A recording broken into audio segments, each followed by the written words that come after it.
truth of primordial purity is not found by being sought. Enlightenment, Buddhahood, is evident within the naturally occurring expanse.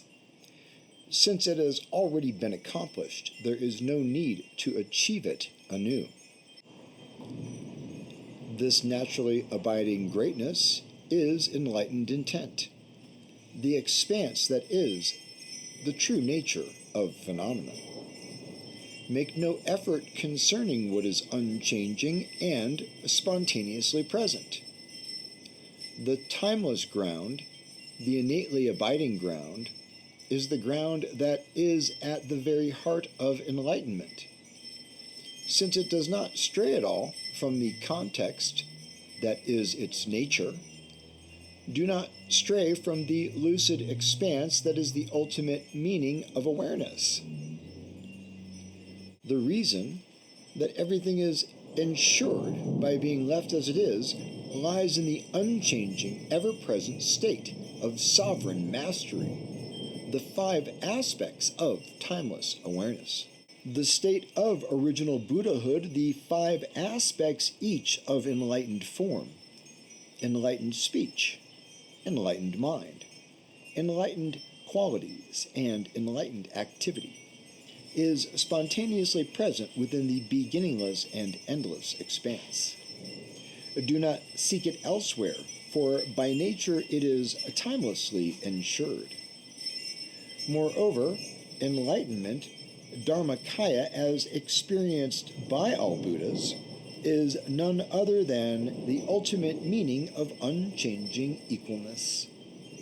And since it is spontaneously present within that naturally occurring context, do not seek it, do not try to achieve it.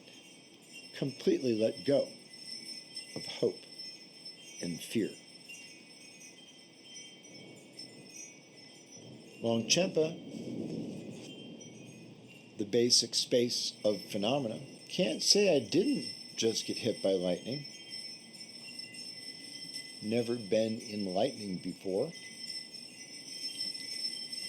Certainly working on being enlightening, being in the enlightenment path, but not the lightening path that just happened moments ago. You see, I don't lie, you can hear it. So we're sitting here, me and the dogs and the cat, and suddenly there was crackling and white sizzling at the steel door, and a kind of a smoky, fast, bright, and shock where the power went off. And it went right back on, but it was really strange. It was a total WTF moment. And you know, when you have the abnormal, irregular nervous system, let's say the dysregulated system of the addict, or of many addicts, probably good 80% of addicts, you can read the research on that. I covered it in Compassionate Recovery. I always cover science, started in that with the 12-Step Buddhist. Everything that I say is based on something valid, not some bullshit. So we're sitting here and I was like, oh, what the fuck? That was lightning. That was definitely lightning, and I was waiting for things to start burning. And, you know, we just had this fire thing not long ago, and I thought, my God. And got outside, and the neighbors said, oh, it was right over there, just a few hundred feet away. And I said, yeah, it crackled right by me, and then the fire alarm, or the car alarm went off, and I said, wow, I wonder how far lightning can go, because how far does it spread? I thought it would be like at a branch, like at a tree. You've seen tree branches where it was struck by lightning, but, well, I've never been in lightning. I mean, I've walked the top of the Continental Divide in Colorado, and, it was a pretty high lightning potential up there before. That was kind of dumb. Not supposed to be up there when it's crackling.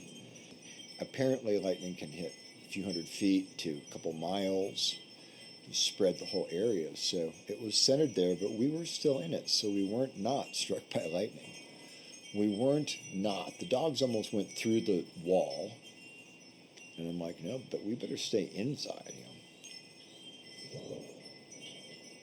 Today is the anniversary or Buddhist holiday of the Buddha's the beginning of teaching, the first turning of the wheel of Dharma, as it's called, the introduction, the opening act of Dharma, the Four Noble Truths, which we've covered and everyone has covered and is everywhere, but the truth of suffering, the truth that suffering exists, that this is a real suffering deal here, the truth that ultimately everything we do leads to suffering. Really doesn't. We have yet to find a path of a permanent no suffering situation, permanently free of suffering. We have not found this path. So it doesn't mean that every moment is always suffering. It means that we haven't found the path out of suffering because it keeps coming back. And the older we get, the more we realize that. So the truth of suffering, and there's a lot to that, and the causes of suffering, the karma, impermanence, various topics, there are many branches. We go off in different directions.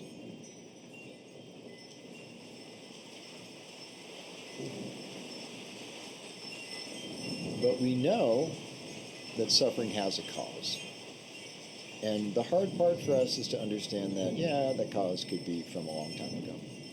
But we embody our karma. And that cause manifests when there's a seed ripens, when there's, the rain and the sun, etc. The secondary causes.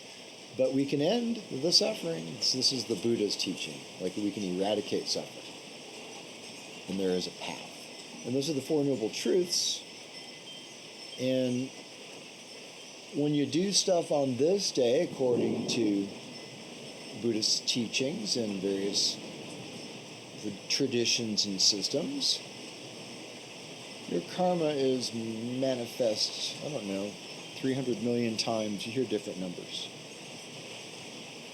So if we do good things like prayers, like offerings to all Buddhas, offering in body, speech, and mind as we do in our chud practice, we've discussed and are discussing and will continue to discuss. It is the main practice of eradicating attachment being the root of suffering, ignorance and aversion, to avert, to push away, to fight against, to resist. What we resist persists, and in the Dharma, in the teaching, in the system that I follow and practice, resistance is not going to get it. Resistance keeps us trapped.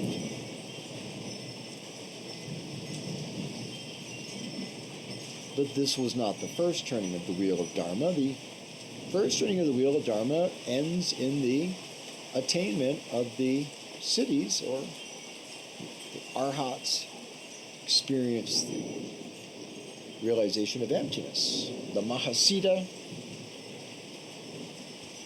will have these realizations that everything is insubstantial, non-existent. We say inherently non-existent. It's really nothing but the pure emptiness, space. Everything else is a light projection.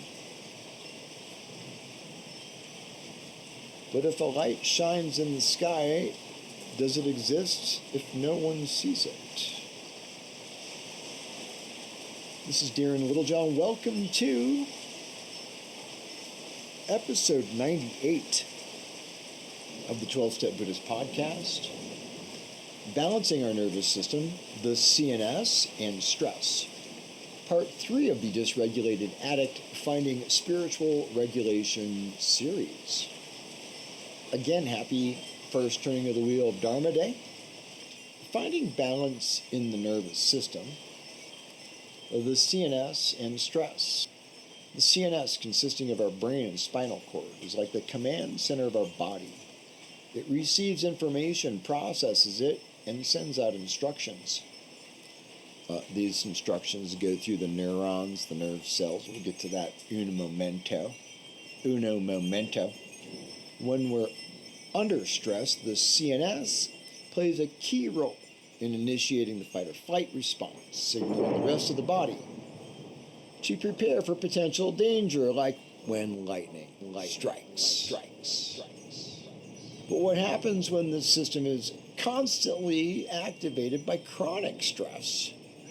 The research suggests that chronic stress can have significant effects on the CNS, altering its function and structure. We've gone into depth on all of this.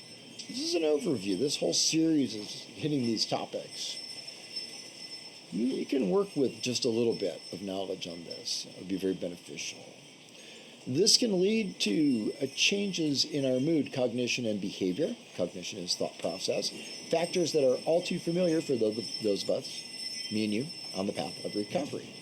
A study by Ann Bush and colleagues found that chronic stress can lead to greater reactivity in our autonomic nervous system and weaker recovery.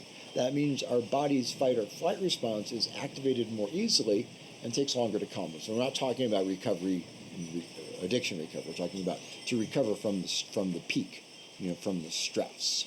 And it takes us longer to calm down, leaves us in a state of heightened stress and anxiety. And all of us with PTSD know all of that. This is giving you the description of why it happens. We know this in our bodies, and we know this in our experience. So how does this relate to addiction and recovery? Chronic stress and the resulting changes in the CNS can increase our vulnerability to addiction, to relapse, any triggers, any cues, any clues, any setups, any behavioral setups. If you look in compassionate recovery, I have a couple of diagrams that I made in Canva to show you how you can trip and fall into the funnel and what that looks like. So we set up our relapse long before it happens. This is long understood. But the altered mood and cognition can lead us to seek relief, either in substances or processes or whatever isn't recovery. So if we look at this activity, behavior, thought pattern, belief system, etc., is it the path of recovery or is it the path towards addiction, relapse? It really is one or the other, but we sometimes can't see that. That's why it's nice to have help. The good news is that the CNS, central nervous system, again, is not set in stone. It's capable of change, adaptation. We've heard the term neuroplasticity. I've written about it. It's easy to understand. That means with the right practices, we can help our CNS adapt to stress in healthier ways. So if we didn't have neuroplasticity, we'd be stuck forever in the same cycle. So we're going to talk a little bit about that and how it affects our stress, what we mean by stress and different types of stress. So pausing to appreciate the incredible complexity of the nervous system. At the heart of it, as I mentioned a moment ago, are nerve cells called neurons, building blocks of our nervous system, responsible for transmitting information throughout the body, tiny messengers carrying signals, etc. However that works for you to remember, we all get it, pretty common knowledge now. But in our context, Buddhists and recovery practitioners on the path, imagine what happens when we're under stress. Brain sends out a distress signal picked up by the neurons. They spring into action, transmit the signal throughout the body. Heart rate increases, breathing quickens, muscles tensen up, all in response to the stress signal. But what happens? Here's the key. What happens when we're constantly under stress? When our neurons are constantly transmitting distress signals, research suggests that this can lead to changes in our neurons affecting their structure and function. I wrote about this in pretty good depth in Compassionate Recovery. So this is where we start to see the link between stress and addiction.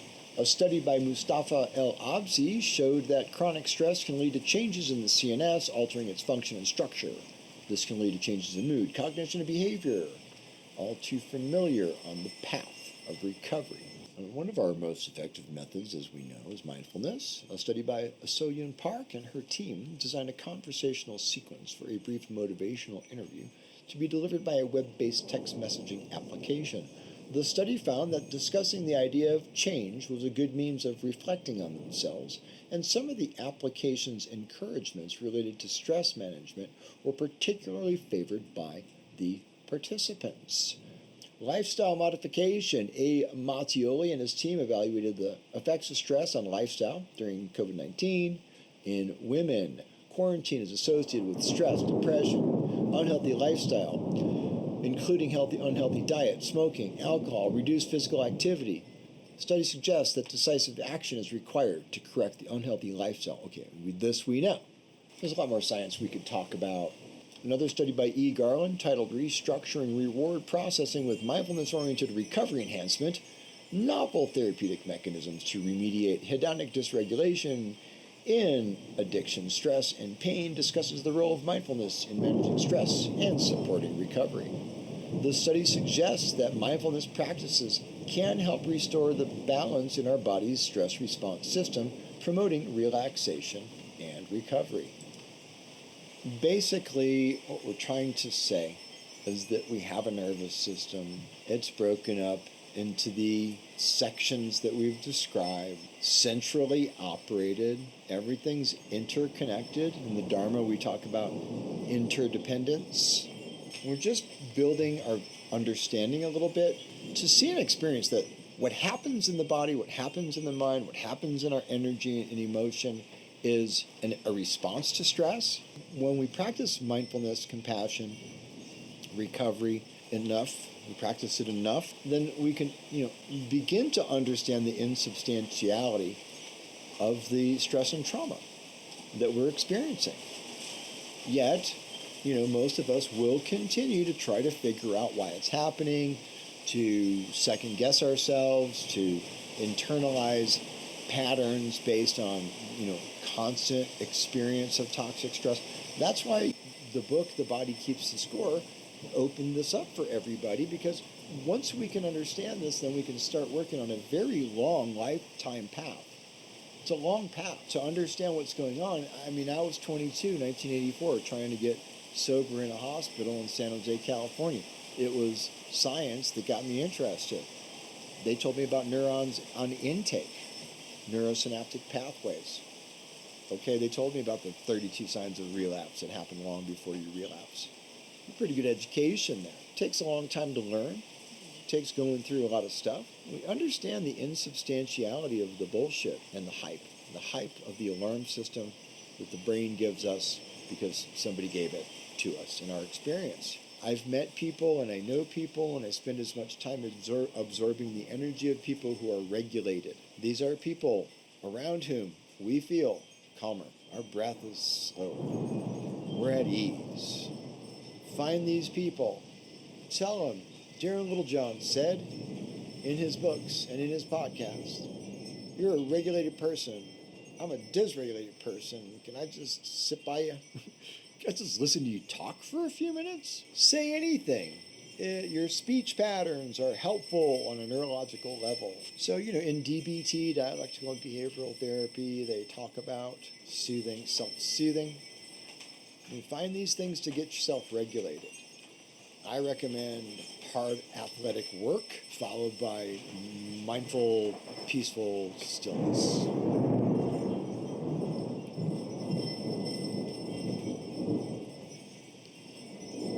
In the midst of the storm, y'all,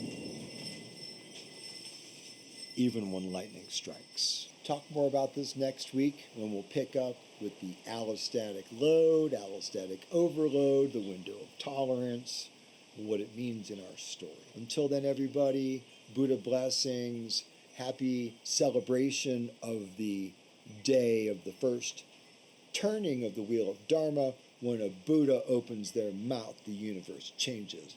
Boom. Peace out and namaste.